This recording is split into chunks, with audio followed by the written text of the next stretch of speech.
Todos nos complementamos y necesitamos unos de otros para aprender y sostenernos. Analiza qué es lo que más disfrutas hacer y las aptitudes que tienes para ello. Carolina, la mujer de hoy, presenta el segmento Vida y Plenitud. Ya estamos listos para dar inicio a nuestra entrevista con nuestro invitado de hoy, el doctor René Santizo Fión, con un tema que a mí me llama poderosamente la atención: buscando la verdad del alma. Doctor, buenas tardes, bienvenido a la radio. Buenas tardes, Carolina, buenas tardes a todos los radioescucha y al equipo de Radio Globo, amigos todos, buenas tardes.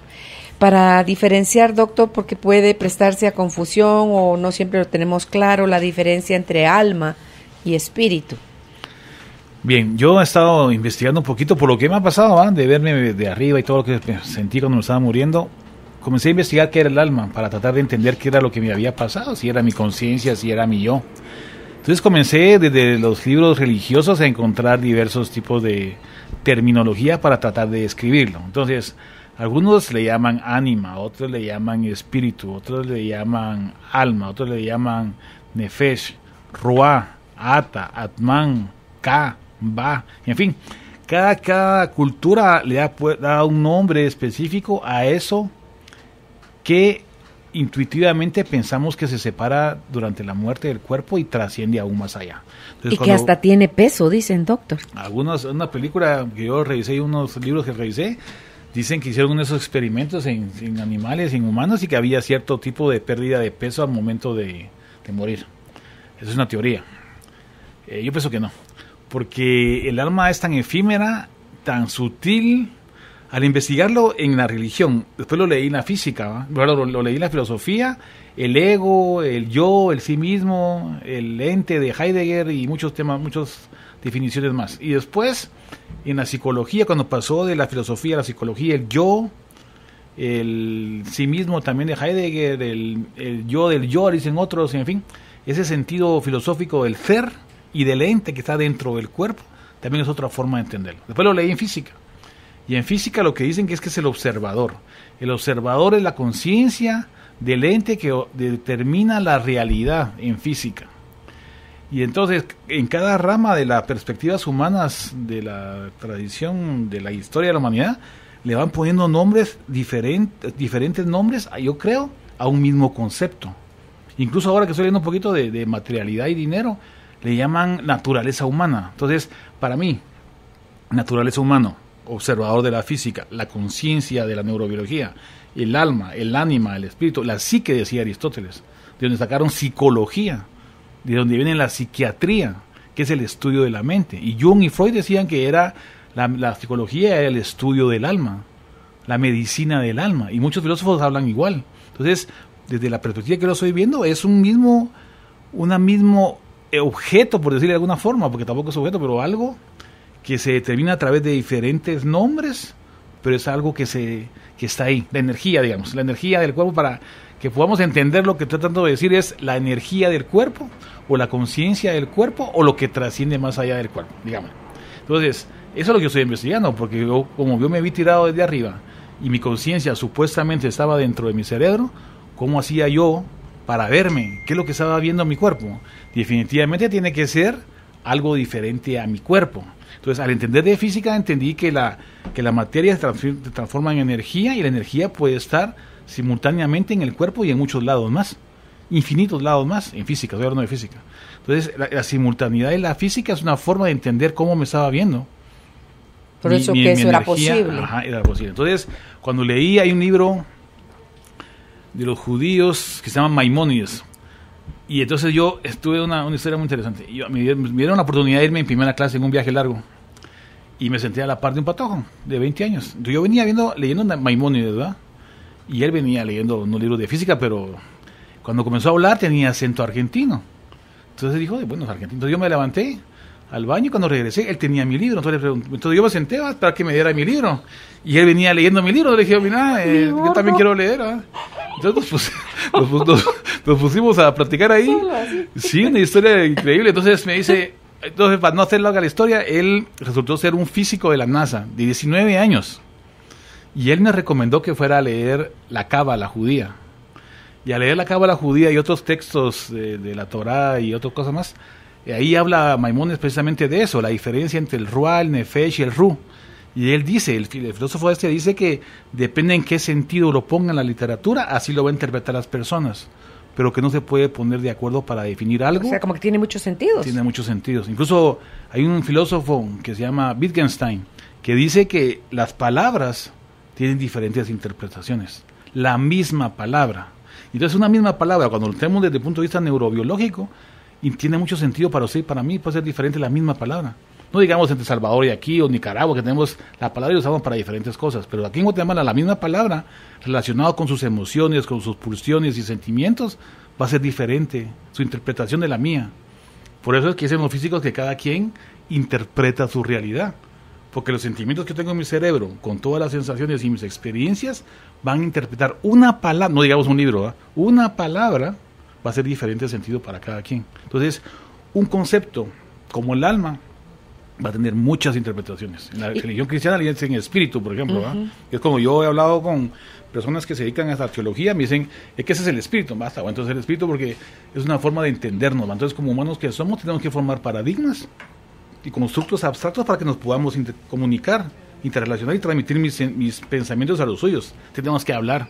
Entonces, el lenguaje, la escritura y todo lo demás es una forma de comunicarnos para podernos entender. Entonces es difícil, todavía eso no está todo. Me hace pensar usted en las Sagradas Escrituras, en la interpretación que le han dado, en la traducción, lo que se perdió en la traducción a otros idiomas que no era el original. A eso agréguele no solo el significado que ya per se le podemos dar cada quien a una palabra, es si nuestra mente es cerrada, vamos a usar ese término, vamos a repeler cualquier otra cosa que no coincida con lo que tengo en mis archivos como creencias. Exacto. Y que me lo vendieron o lo aprendí como que esa era la absoluta verdad. Exacto, entonces ahí por eso es que de esta búsqueda de la verdad, cuando comencé a investigar todo esto, me he dado cuenta de muchas cosas, ¿verdad? Incluso lo de la verdad, o sea, que la verdad en realidad ¿qué es la verdad? La verdad, bueno, la verdad es una relación entre la realidad y el concepto que nosotros le queramos poner.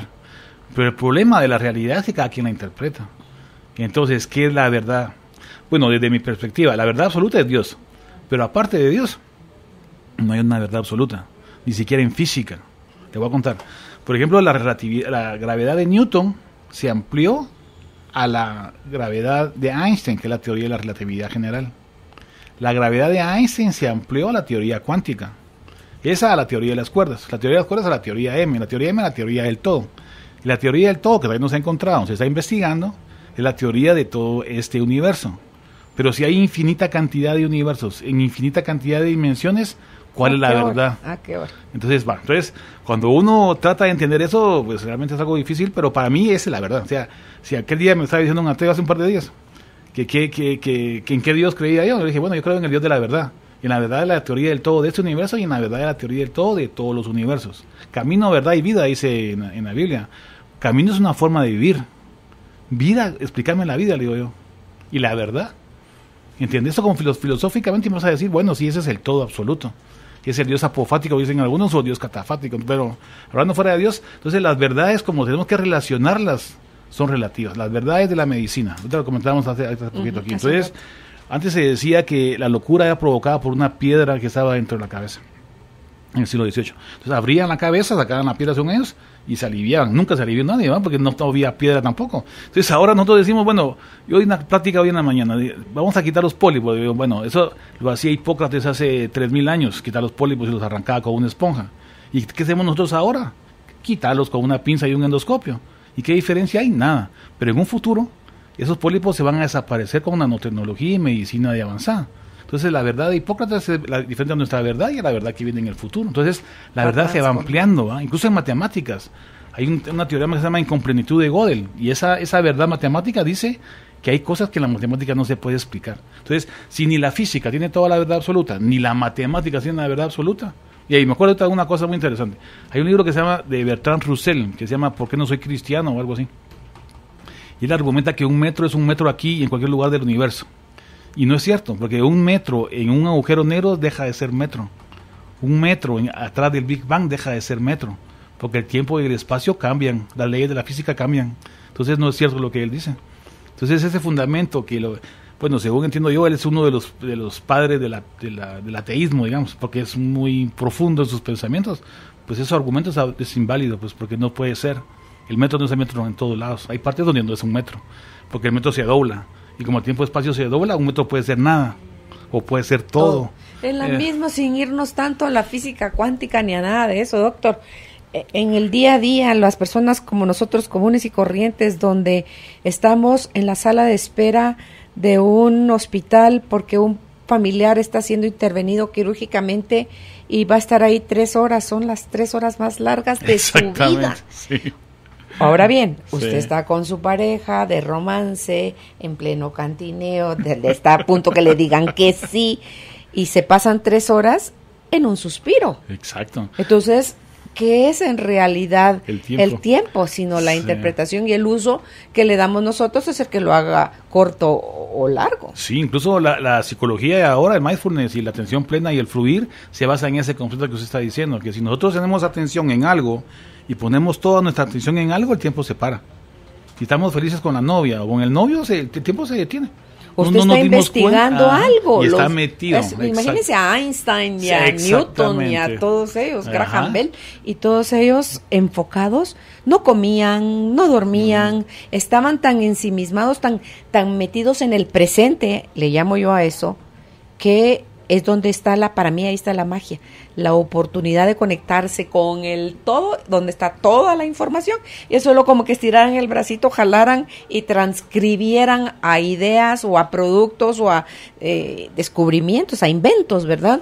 Exacto, y eso es lo que decía Jung del inconsciente colectivo y los arquetipos, que está ahí, y es algo que no podemos tocar, pero que está ahí en nuestra humanidad, en nuestro interior, en nuestra inconsciente, le dice él. Entonces ese sentido de no sé, de ser parte de un todo, digamos, que es lo que uno siente cuando se está muriendo, se da cuenta de eso. O sea, cuando uno regresa a esos momentos trascendentales, uno mira la vida de diferente perspectiva. Y eso le hace a uno ver que todo lo demás es superfluo. O sea, es lo de la verdad, por ejemplo, para no ir tan lejos. Cuando uno se da cuenta que todos pueden tener parte de la verdad, uno agarra cualquier libro y lee cualquier libro. Entonces digo a mis hijos, le digo, bueno, si van a leer de ciencia, lean de religión. Si van a leer de ateísmo, lean de teísmo y de ateísmo y de deísmo. Y si van a leer de economía, lean a Marx y lean a Adams. Abran todas las puertas. Abran todo, léanlo. Porque lo que más les importa a ustedes es lo que van a utilizar para ser felices, que es el fin último del hombre, es Aristóteles. Entonces, si yo agarro los libros y voy a tomar lo que para mí es felicidad, porque soy yo, ¿va? Los demás no pueden ser felices por mí, y cada quien tiene su propia felicidad. Entonces, si yo agarro los libros de todo, saco lo mejor de todo, que para mí me va a servir para ser más pleno y feliz, lo debo de aprovechar, porque no venimos a sufrir. Y es que fíjese que en esa felicidad que usted encuentra o donde usted se siente expandido, es algo que no le beneficia solo a usted. O sea, no estamos hablando de una felicidad egoísta, sino de una felicidad donde usted se conecta con el todo, y entonces es como el amor, es expansivo, todo es hacia afuera. O sea, se acaba el yo, mí, mis, mío, y se convierte, creo yo, en un nosotros. Es que la felicidad es eso. Fíjese que han hecho estudios donde han comparado el egoísmo y el altruismo que tanto se ha investigado. A ver qué lo hace uno más feliz. Y el más feliz en economía es el dar, no el recibir. Estoy hablando de economía material, no digamos lo demás, no digamos la religión, la caridad, el altruismo. El servicio es mejor que el recibir. Bajémonos a lo material humano, el dinero. Si usted da dinero, han hecho estudios económicos, entonces eso le va a beneficiar más que el recibir el dinero. Sí, porque todo lo que vibra de ustedes hacia afuera, o sea, es expansivo. Entonces la felicidad es incluyente. Para que usted sea feliz, tiene que ser feliz socialmente, somos animales sociales. Entonces, para que usted sea feliz, tiene que hacer una sociedad feliz. Si la sociedad está partida, yo no voy a ser feliz nunca. Si vivimos en un sistema político donde hay mucha discriminación económica, no voy a ser feliz, porque voy a tener este conflicto de intereses. Entonces, la felicidad conlleva el bienestar común, bienestar del mayor grupo posible.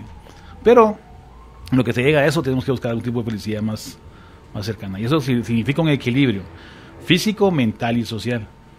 Y lo social implica lo espiritual. Y lo espiritual significa el ánima o el espíritu o la psique que estamos hablando. Y todo eso que usted está diciendo ahorita es lo que se va topando en la búsqueda de encontrar la verdad del alma. Exacto. O sea, que es así, es hacia afuera, no es hacia adentro. Afuera, sí, porque no somos parte del todo. Entonces, para encontrar la felicidad, que es difícil de definir también, ¿verdad? Pero yo como lo he logrado medio entender es que es un estado mental. Y la felicidad le va a llegar a usted, no es que usted vaya a buscar la felicidad. Entonces, cuando a usted le llega el bienestar, digamos que es más fácil de acceder a él, que ahorita comentábamos, la felicidad de un momento, ¿eh? La felicidad de un niño jugando tierra en un resbaladero de agua, ahí con está tierra. Perdido, metido, está full feliz, en eso. Está en eso. disfrutando su instante, ¿va? Ese momento de felicidad que todos deberíamos de buscar, ¿va? Entonces, ya uno lo va cambiando conforme uno va creciendo, porque va formando paradigmas, ¿va? Entonces, esos paradigmas que uno va creando, uno no debe de circunscribirse a que esa es la verdad absoluta, porque no existe la verdad absoluta. Entonces, al entender eso, uno puede entender a los demás, aceptar a los demás, platicar con los demás, porque si ni él ni yo tenemos la verdad, bueno, por lo menos platiquemos a ver qué podemos sacar de bueno para él y para mí. Entonces uno comienza a entender un poquito más y a aceptar más los criterios de otras personas que son diferentes a lo que yo creo que es verdad, entre comillas. Sí, hoy oía un programa precisamente sobre ese tema y que para mí fue súper clarificador, una entrevista, y la pregunta ahí era qué era el amor, y era la respuesta, porque pienso en la verdad, pienso en el amor. Sí. O sea, pienso que las asocio. Y es lo que está pasando, lo que está sucediendo, sin interpretación, o sea, sin me conviene, no me conviene, me gusta, no me gusta, es bueno, es malo, o sea, sin el juicio. Sí. Entonces, si yo puedo ser observadora, como usted decía, que es el observador, es ese ente que vive dentro del ser, y puedo fluir con lo que está pasando, sin buscar, porque dicen también que si viviéramos en una felicidad perenne, ininterrumpida, como que lo que haríamos, sí. ¿Verdad? Sí. O si viviésemos en un caos perenne, también lo que haríamos. Entonces sí. Vamos como sub y baja, gracias a el hábito que tenemos de andar interpretando cosas, de si nos conviene lo aceptamos y si no nos conviene lo rechazamos. Entonces la felicidad es, creo yo, es como más, el goteo va a ser más continuo sin que sea chorro perenne, si estamos aceptando, si estamos fluyendo con lo que está pasando. Entonces podremos ser muchísimo más comprensivos, que ahorita estoy en el lado dulce de la moneda, pero a la vuelta de la esquina puedo estar en el lado amargo, y ni uno ni el otro son perennes, porque creo que esa frase, que también creo es del Buda, lo de la impermanencia, sí, de las cosas, que es el cambio constante, lo único permanente es algo, cambio, ¿verdad? Es sí, algo que nos da mucha libertad, y al ser libres somos felices con muchísima más facilidad. Aquel día estaba pensando en eso precisamente, entonces a la conclusión que estaba llegando es que realmente para poder ser feliz, ¿qué necesitamos saber? ¿Qué es ser infeliz? Para conocer saber el opuesto. Exacto, si queremos calificar algo de bueno, tenemos que calificar algo de malo. No podemos tener un concepto sin saber qué es la otra consecuencia o el antagonismo. Por eso, cuando hablan del Dios apofático, que no es ni bueno ni malo, ni día ni noche, ni hombre ni mujer, ni todo lo demás antagónico que usted quiera, porque es algo más que todo eso. Entonces, eso es como buscar los antagónicos para saber que nosotros somos los que calificamos. Por eso es que para una cosa, para alguien algo es bueno y para otro es malo. Porque somos nosotros los que calificamos las acciones. Por eso el animal caza y come, punto.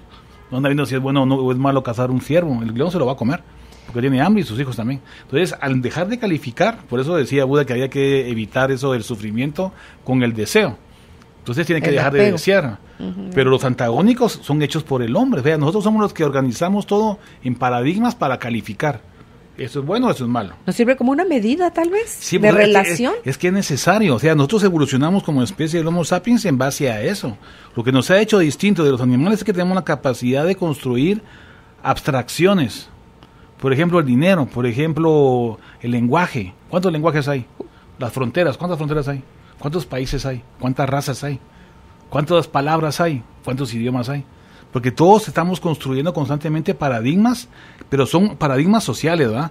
Porque todos creemos en eso, y no todos, ¿cómo vamos a hablar si todo quien tiene su idioma? No. Entonces, aquí hablamos español, aquí Hablamos de guatemalteco porque hasta es diferente, ¿va? Guatemalteco hay una región diferente a la de Petenque, con la de Escuintla, con la de Zacapa, Entonces, cada quien va construyendo sus abstractos culturales, sociales. Eso es lo que nos permitió evolucionar, si no, no. Porque nos juntamos para cazar. ¿Cómo comíamos? ¿Cómo no comíamos cada quien por su lado? Nos teníamos que juntar para ir a cazar y comer. Éramos una economía social. Ya todo el grupo cazábamos hasta llegar a la época feudal, así era la cosa. Después comenzamos con otras cosas diferentes, pero en esa época éramos todos sociales. Se procuraba más el bien común. Exactamente, es que del bien común nacimos y al bien común tenemos que regresar y no queremos acabar con el mundo. Entonces, ese sentido social incluye los abstractos. La religión, la filosofía es una construcción abstracta. La ciencia es una construcción abstracta, porque no existe. Las matemáticas, por ejemplo. ¿Dónde está la matemática? ¿Dónde está el uno? Bueno, Platón decía que hay un mundo de ideales, pero así intangible, ¿dónde está el uno? No hay. Entonces, igual que las palabras, son abstracciones, pero nos sirvieron para poder evolucionar, porque si no, ¿cómo hubiéramos desaparecido en la sabana africana? Sí, entonces, esos paradigmas nos sirven para podernos organizar, nos sirven para hacer fila donde sea, en el cine, en el comisariato, donde sea, porque estamos entendidos de ciertas normas implícitas. Cuando las normas implícitas no son suficientes, se crean las leyes, y las leyes surgieron de la moral. Por eso que las leyes se pueden dar vuelta a todos lados, ¿va? Porque no son absolutas, son relativas. Entonces cada quien le da la vuelta como quiere. Y anda viendo cómo hace para cambiarlas. Pero si todos fuéramos moralmente éticos, no habría necesidad de leyes. Por claro, eso, cada quien sabría lo que corresponde, no haría lo que no quiere que le hagan para... Es que es otro asunto interesante. Cuando yo estaba investigando eso de qué había de trascendencia genética en toda la humanidad, lo único que puedo encontrar es que realmente evitamos el mal al prójimo. Eso es universal, en todas las religiones, en todas las filosofías y y lo demás puede variar. Pero ese sentido de empatía, altruismo y caridad es universal, lo traemos genético. Pues ya Kant decía que bueno, el imperativo categórico, decía él, que había algo ahí metido que nos traía a ser empáticos, altruistas. Igual la mayoría de filósofos dicen eso, que hay una parte, digámosle, genética y una parte epigenética. Una parte que está en el más allá, decía Kant y Jung y los demás, y una parte más acá. Entonces la cultura crea nuestras ciertas normas morales, la cultura, donde estamos viviendo. Pero lo genético es no dañar. Por eso cuando usted lee todas las religiones va a encontrar que en todas las religiones y en todas las normas de código de conducta moral, ahí no dañar al prójimo. En todas las formas, en todos los idiomas y en todas las culturas. Lo demás puede cambiar. Tener mujeres, no tener mujeres, lavarme la cara, no lavarme la cara, ser más saciado, no, eso cada que es cultural, pero lo genético es evolutivo y ahí está ahí. Y es más, no viene solo del hombre, viene de muchas cosas, de muchos animales, las abejas, los insectos, los lo que quiera, las aves, los peces, todo tienen cierta sociobiología. Están organizados se entre organizan entre ellos, lo traen genético, ¿eh? Uh-huh. ¿Cómo se organizan las hormigas? ¿A ellos les enseñaron a organizar? Las abejas. ¿O las abejas? Las aves. Las aves cuando vuelan los juntas, pájaros. Los peces, cuando van entonces, en el agua, los peces. Sí. Entonces, eso es sociobiología. Las moléculas también, ¿va? Sabía que también en los microbios hacen una cosa que se llama biofilm, que se juntan para defenderse. Las bacterias estamos hablando. Y las moléculas también. En fin, va. Entonces, ese sentido sociobiológico evolucionó hasta llegar al ser humano. El ser humano es como que la cúspide, decía Teilhard de Chardin. El punto omega es Cristo, decía él, porque él es el que es máximo, que se salió de las normas evolutivas naturales bueno, es otro rollo un poco profundo, pero entonces al llegar a ese punto culmen de la empatía humana, entonces es cuando comenzamos a transformarnos, ¿no? O sea, debemos de regresar al bien común para que sigamos evolucionando, si no, no vamos a evolucionar. Claro. Porque si cada quien entra en su sentido egoísta, en su sentido de para mí nada más, desde esa diferencia tan grande no hay avance. Incluso Adam Smith estaba leyendo eso precisamente, de que decía que había una mano invisible que controlaba el egoísmo económico de la sociedad. Esa mano invisible se llama altruismo, caridad y empatía. Y lo igual que Marx también estaba hablando ahí sobre el fetiche. Fetiche económico es ese sentido empático. Lo que pasa es que como ellos no tenían cómo entenderlo, porque lógicamente no había nada de genética en esa época, ¿va? Bueno, andaba por ahí, pero todavía no había mucho conocimiento de eso. Ahora le pregunto a usted, a alguien que estudie genética, le decir, bueno, eso es un sentido empático por las células en espejo en el cerebro, con los conectomas que nos sirven para, cuando yo me río, usted se ríe, cuando yo bostezo, usted bosteza. Si agarran un mono, sí, agarran un monito y agarran un científico y el monito le saca la lengua, el científico le saca la lengua al monito y el monito lo le repite. responde, que son células en espejo, y eso es lo que nos ha permitido evolucionar. Entonces es algo natural, algo científico si quieren verlo así, pero es parte de la naturaleza humana. Pero lo que pasa es que nosotros no, Cristo se salió del foco. Y yo creo que es parte de la naturaleza del ser vivo, porque ha de aplicar hasta las plantas, los árboles. Hay árboles que están, se me va el nombre, que son muy grandes, que no son los secuoyas, que a nivel de raíces están conectados por kilómetros. Hay una teoría que se llama la teoría de la Gaia. La Gaia dice que todo el planeta es una estructura viva, que hay una simbiosis interdisciplinaria, interconectada de lo que es hasta lo material, ¿verdad?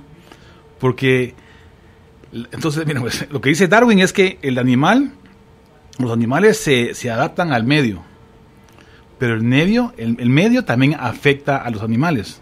Y se lo voy a poner así. Por ejemplo, cuando comenzó la Tierra no había oxígeno, ¿verdad? Entonces comenzaron a crecer unas plantas o animales o bacterias que produjeron oxígeno.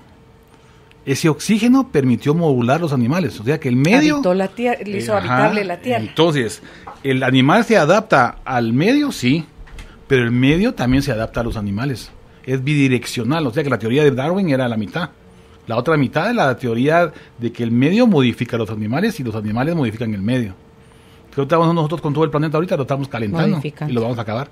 Y antes el planeta modificó los animales. Si no hubieran surgido los aeróbicos, hubiéramos sido anaeróbicos toda la vida, todo lo que existiera aquí. Pero yo creo que esa modificación de vuelta que estamos haciendo también tiene un propósito. Por supuesto, yo creo que todo tiene un propósito. Porque, bueno, ese es un sentido me llama más místico, pero yo creo que todo tiene un propósito. El hecho de que, por ejemplo, yo lo veo así, ¿va? El hecho de que yo haya regresado es para poder compartir eso. Entonces, por eso es que a mí me gusta mucho y me emociona y me apasiona cuando hablo sobre esas cosas, porque estoy como tratando de confirmar lo que sentí, ¿va?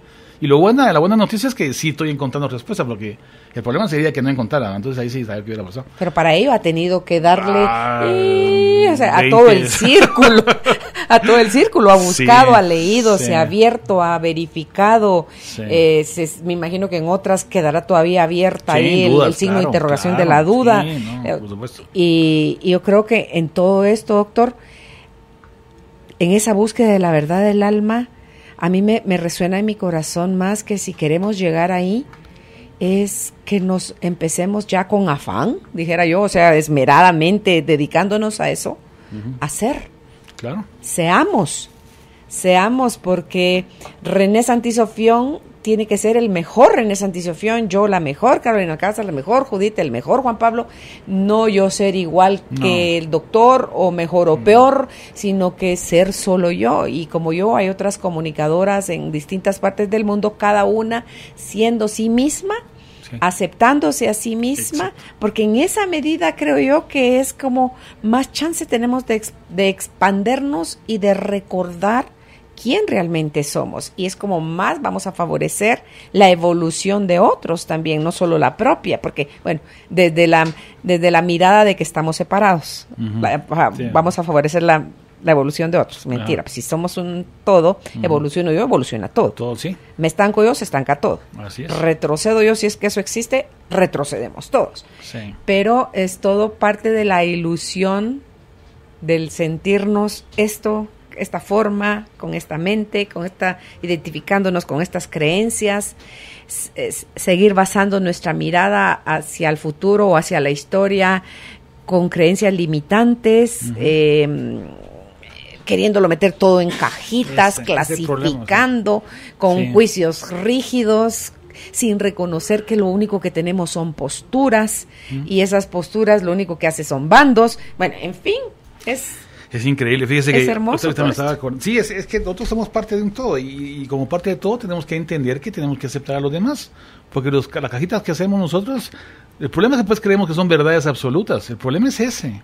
Cuando queremos defender fanáticamente una creencia y vamos a botar un edificio con 2 aviones, no sé si sea cierto, pero vamos a suponer que sí sea cierto como haya pasado.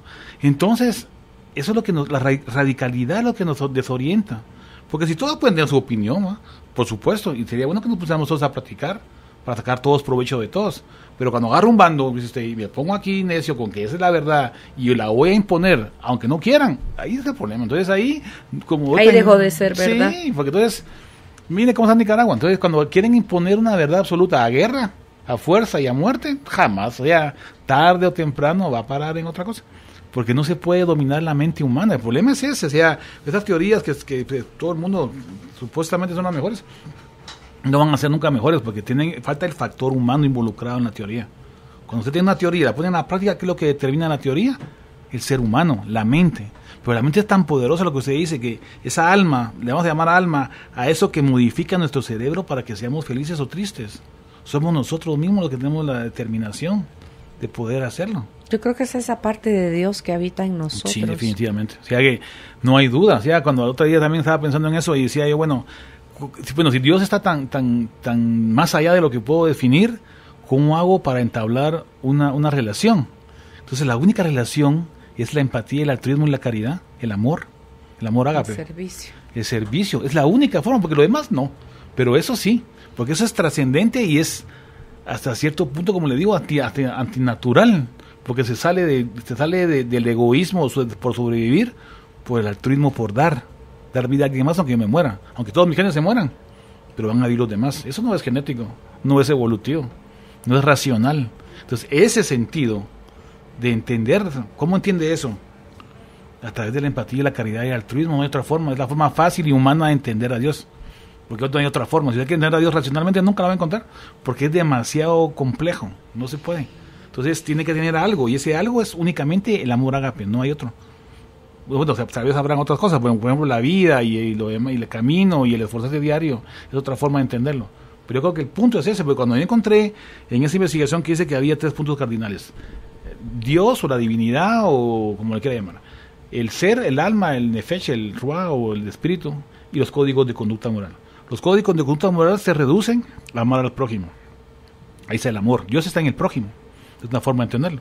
Lo queremos ver fuera de nosotros, veamos alrededor, todos son él. Nosotros somos una conciencia, y lo que nos diferencia del animal es la conciencia moral. Y Dios es amor. Entonces eso se relaciona el amor ágape con nuestra conciencia moral y los códigos de conducta moral, que estamos hablando de todo eso, la moralidad, la ética, el altruismo, la caridad y la empatía. O sea, el Dios Padre, digámosle, el Dios Hijo, nosotros, y el Dios Espíritu, código sentido humano universal o moral, los 3 es una misma cosa. Es una forma de entenderlo o de interpretarlo. Entonces ese es el camino hacia Dios, el amor, no hay otro. Bueno, hay otros pues, pero esa es una forma fácil de entenderlo. Eso es lo que vino el Maestro Jesús. Exactamente. A demostrarnos, y los que han venido nos lo han dicho, que ese es el camino. Ese es el camino. El amor, o sea, es y el camino, la verdad y la vida. Mire, ¿cómo identifica usted si yo le diga, dibújeme un simbolito que represente el amor, doctor? Me va a dibujar un corazón. ¿Qué es lo que usted se señala cuando habla de usted, de mí, de mis, de mío? El pecho, el corazón, o sea, apunta hacia el corazón. Y luego, ¿quién va a ir? Levanta la mano y dice uno, y levanta el dedo señalando también al cielo, porque ese también es yo. Entonces, sí, yo digo, ese yo y este yo, que señalo con el dedo hacia mi pecho, son el mismo. Pero eso nos lo vendieron como una sacrilegio, ¿no? ¿Cómo se le llama eso? Cuando blasfemia. O sea, cuando uno está blasfemando. Pero ¿por qué entonces sí se nos es más fácil entenderlo, creer que no somos Él y vivir en miedo? Sí, ¿no? O aceptar que Él habita en nosotros y en todos, y que hasta que no nos veamos como tal, no nos vamos a poder empezar a tratar como tal, desde la mirada del amor, la palabra del amor, el acto del amor, o sea, todo. Usted decía hace un ratito algo sobre la conciencia moral, que es lo que nos diferencia de los animales, y me hizo pensar que en el caso de los animales que no tienen moral, no voy a matar porque es pecado, sí, ellos cuando matan es por sobrevivencia, sí, porque van a comer, no matan por matar, no matan por deporte, como hacemos nosotros, que hasta por deporte vamos al mar, pescamos aquellos grandes ejemplares divinos, el pez vela y todo esto, nos vamos al bosque y cazamos venados o cazamos palomas o ¿cómo se llama? Conejos o lo que sea. Nosotros, más allá del sobrevivir, comer, lo hacemos hasta por deporte, doctor. Sí. O por dolor. Sí, es que, bueno, el sentido moral también hay una, digamos, una evolución de la moral. Hay un sentido moral en animales también, en los mamíferos, en los delfines, en los elefantes, pero es una moral arcaica, digámosle, ¿va? Es una empatía también, y también puede haber cierto grado de altruismo, pero desarrollado a este nivel humano, no, somos diferentes. Y ahí está el detalle, todo lo demás somos igual, pero solamente ese pequeño detalle es lo que nos hace la diferencia. Entonces, ese altruismo de sacrificar los genes por otras personas que no son mis genes, eso no lo hacen los animales. Generalmente protegen a su manada, protegen a sus hijos, matan al hijo ajeno y lo que quiera, pero ese sentido que se salió de la curva normal de la evolución, eso es lo que nos diferencia, no hay otra cosa. Bueno, y también lo del abstracto, pero ese sentimiento de abstracción de paradigmas y ese sentido empático es lo que nos diferencia. Yo no encuentro otra diferencia, realmente. Entonces, cuando usted investiga la moral en animales, también hay una moral en animales, pero una moral primitiva, digámosle, ¿va? Aquí en humanos es una moral ya más evolucionada. Que será más instintiva que esa. Bueno, sí traemos un instinto primitiva de sobrevivencia, primero. Sobrevivencia de nosotros y nuestros genes. No, pero es que ellos viven, no sé si esa será la palabra, a lo mejor no, del instinto, porque ellos saben, por ejemplo, los caballos en una manada. Sí. Hay un líder. Claro. Hay otro que es, o entre los perros, es el que va adelante, que va como líder, el en medio, que va como el payaso, el divertido, el que hace el momento más relajado, y el que va atrás, que es el guardián, el que cuida. Sí. O sea, ya están como los roles y no hacen sesiones de junta directiva, ni se ponen, ni hay elecciones, sencillamente tienen un rol ya y lo ejerce. Claro, el macho alfa que dirige el grupo y la hembra también alfa. Pero entonces, esos son instintos naturales y que pueden adaptarse al medio, por supuesto. Pero el grado que hemos llegado como seres humanos es diferente. Porque los animales no hacen abstracciones mentales, ni hacen luchas de poder, ni hacen elecciones, ni hacen otras cosas.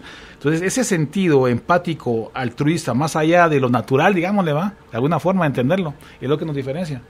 Entonces, por eso, ciertas personalidades como Confucio, como Buda y como Cristo y varias otras más, han mostrado desde su perspectiva eso. Pero el que realmente a mí me deja asombrado ahora que estaba leyendo la perspectiva racional de Cristo, cuando yo leo psicología ahora, digo, bueno, nos estaba enseñando psicología, nos estaba enseñando psiquiatría. Usted sabe que hay una interpretación de unos psicólogos que dicen que la primera terapia psicológica religiosa fue la confesión. Que la gente se confesaba, pero no el hecho de confesar sus pecados, ¿verdad? Porque no es eso, tampoco es que se vaya al cielo. Es el sentido de que usted se desahogue, que usted saque lo que trae adentro, que se revele para poderse ir tranquilo. Entonces es un sentido de psicología, de empatía, que es una forma de interpretación. Okay. Ahora hay estudios que dicen que el silencio modula el cerebro para secretar dopamina. El silencio, la meditación, la oración, como lo quiera ver.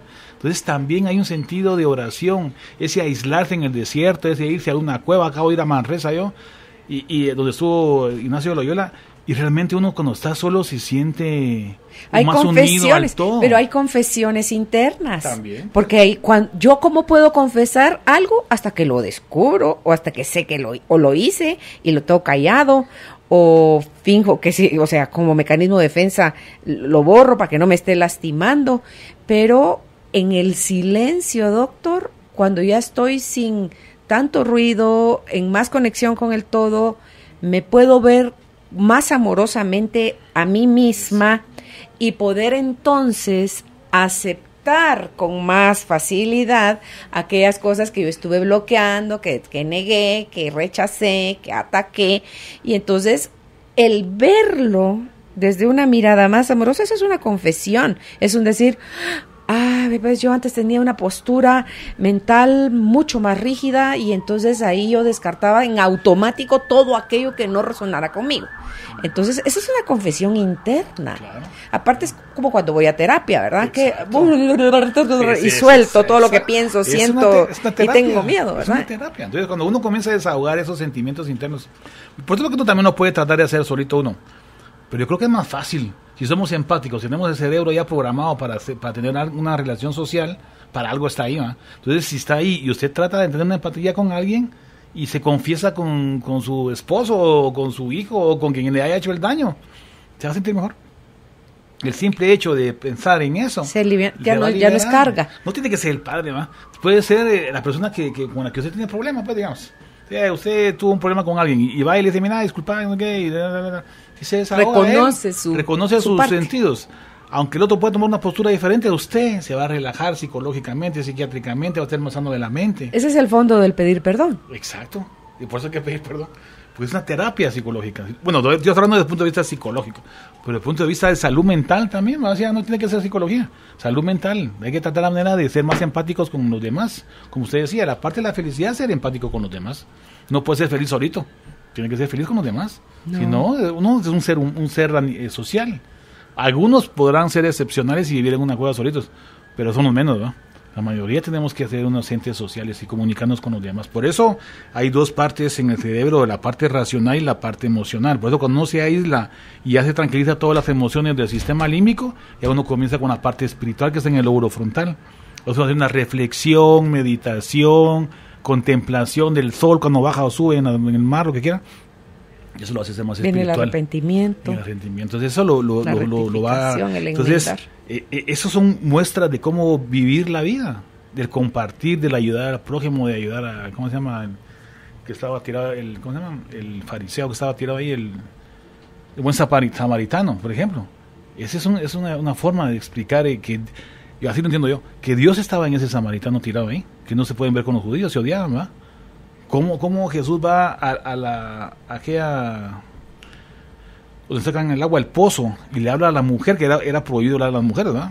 Era un pecado hablar con las mujeres, mucho menos de Samaria, ¿verdad? Entonces, si él rompió esas normas para mostrar, yo creo que si hubiera habido también homosexuales, también les hubiera hablado, si él habló con todo lo que no se podía, con los ladrones, con los asesinos, con los prostitutas, con todo lo más bajo de la sociedad, lo veía todos iguales. Entonces también los demás. Entonces, esa es una forma de enseñarle a uno que uno no tiene que leer la física para entender que eso es lo más fácil, lo más sano para tener una salud mental apropiada, y eso llevarlo a la felicidad y el bienestar. Por eso es que es importante entender, bueno, desde mi perspectiva, también por una parte racional, lo que es la neurobiología del cerebro, cómo funciona el cerebro, cómo nuestros sentimientos empáticos sobresaltan sobre los sentimientos emocionales, porque somos más emocionales. Nuestro cerebro actúa emocionalmente en un 85% y 10% racionalmente. Entonces todo lo hacemos en automático. Por default se llama, fíjese. El sistema neurobiológico que conecta todas las áreas cerebrales que nos mantienen en el día a día, estamos en automático siempre, ¿va? Entonces eso se llama sistema por default, o sea, en automático, digámosle. Y cuando pensamos, usamos solo un poquito el cerebro y nos agotamos rápido. La cabeza, ya tengo la cabeza caliente, decía mi abuelito, de tanto estar pensando, y tenía razón. O sea que su cerebro estaba trabajando más, emitía más energía y se calentaba. Ya no tenía... Yo no sé si, ¿qué dijo? 10%. 10%. Si en ese porcentaje tan chiquito comparado al 100, usáramos más en combinación con la responsabilidad, que desde esa forma mía de pensar, yo estoy disparando cualquier cantidad de posibles acciones y reacciones, entonces podría darle un mejor uso a mi pensamiento, ¿verdad? Podría ser un pensamiento como más mesurado, no sé, más conectado a esa parte emocional también, sin olvidar lo racional, porque sirve, eso es donde está la inteligencia también, ¿verdad? No me voy a ir solo con todo corazón, debo pensar con el corazón también, pero como hacer un equilibrio, doctor. Eso sería lo ideal, lo que decía Buda, y también decía Aristóteles, que hay que buscar el justo medio, ¿eh? Porque también la parte emocional también nos sirve, ¿eh? ¿Cómo hacemos para evitar un accidente en un carro?